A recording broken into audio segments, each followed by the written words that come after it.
আসতে পড়ে যাবে।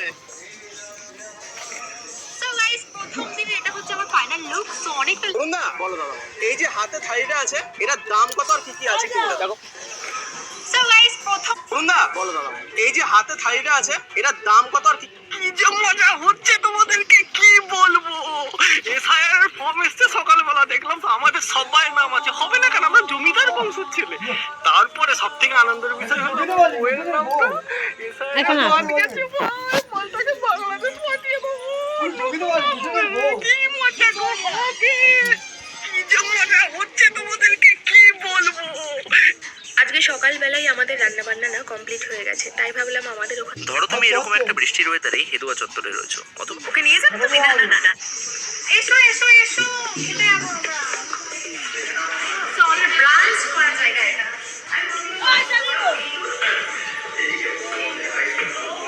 বৃষ্টির ফোঁটা গায়ে যেন বরফ জলের ঠান্ডা। ভাই বোন ঠক ঠক করে কাঁপে, দুজনে আগলে রাখে কোচরে জমানো আমগুলোকে। একটা সময় ইন্দুবালা হঠাৎই বুঝতে পারেন চারপাশে বৃষ্টি পড়ছে, কিন্তু তাদের মাথায় বৃষ্টি নেই কেন। উপর দিকে তাকাতে ইন্দুবালা দেখলেন একটা বড় কচু পাতা, সেটা ধরে আছে মনিরুল। কি যে ভালো লেগেছিল সেদিন, ইন্দুবালা বলে বোঝাতে পারেনি কাউকে, বলার সুযোগও ছিল না। রুমালের ওপর সুতো দিয়ে একটা ছেলেকে এঁকেছিলেন তিনি, তার হাতে দিয়েছিলেন একটা কচু পাতা, আর মেয়েটাকে রেখেছিলেন দূরে এলো চুলে বৃষ্টির মধ্যে।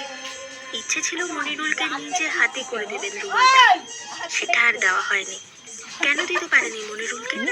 মা দেখতে পেয়ে গিয়েছিল কি? না না কি ছিল হচ্ছে খুব?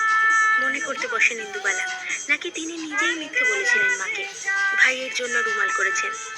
ভাই সেই রুমালে সারাদিন নাক ঝেড়ে ঝেড়ে পড়তে করেছিল, আর ইন্দুবালা পড়েছিলেন জ্বরে, বেজায় শরীর খারাপ হয়েছিল সবার। সারছিল ওর ভেতরে 7 দিনের মাথায় বড় একটা ডিব্বা নিচু হও মাথা তুলে দাঁড়াতে পেরেছিল। ওপরে। গ্রীষ্মের রোদে ঘর থেকে বেরিয়ে মন ভালো হয়ে গিয়েছিল ইন্দুবালার।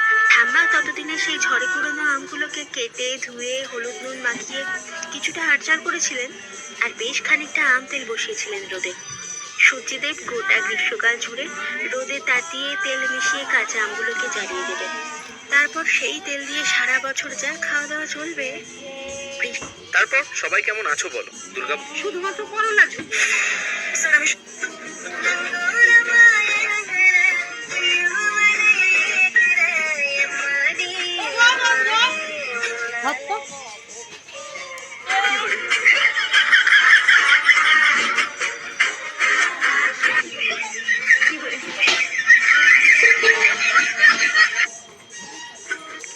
এখানে যে কদিন আছি একটু চেষ্টা করছি ওকে একটু রান্না বান্না করে খাওয়ানোর, যদিও ও আমার থেকে ভালোই রান্না করে, কিন্তু ওই আর কি মানে বাড়িতে এসে একটু তৈরি দূরে যায় অল্প অল্প সে, সত্যি না গল্প গল্প সে, মন আমার সবই হারাই খুঁজে।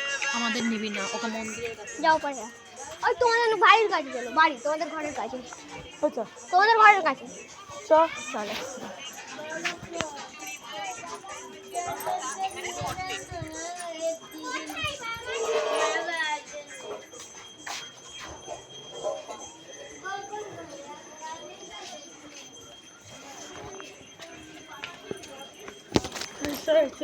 কার গাই কি গাছ মারা পিয়া দিয়ে ধরে